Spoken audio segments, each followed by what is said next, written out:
Polda Sumsel memastikan terus memproses kasus dugaan korupsi yang jadi sorotan, ialah pembuatan kolam retensi simpang Bandara Palembang, yang mana polisi sudah memeriksa 68 saksi sama 2 ahli dari kasus yang merugikan negara mencapai 39 miliar lebih.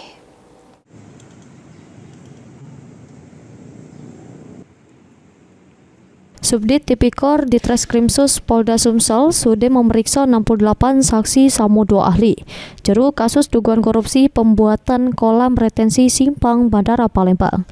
Sesudah berkasnya lengkap, penyidik baru melakukan gelar perkara untuk penetapan tersangka. Dari kasus yang merugikan negara mencapai 39 miliar lebih ini, Kapolda Sumsel Irjen Pol Andi Rian negaske, pihaknya masih terus memproses kasus tersebut.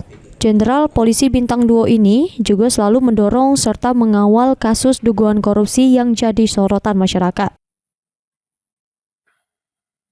Pastikan sedang di dalam proses untuk melengkapi keterangan-keterangan, karena tentu kita tidak ingin pada saat meningkatkan status penanganan perkara ini ke sini, tetapi kemudian nanti jangan sampai ada keterangan yang belum lengkap, di mana kita harus kembali mundur gitu.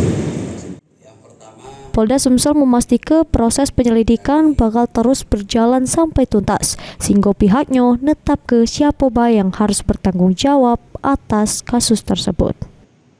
Mulyadi, PAL TV.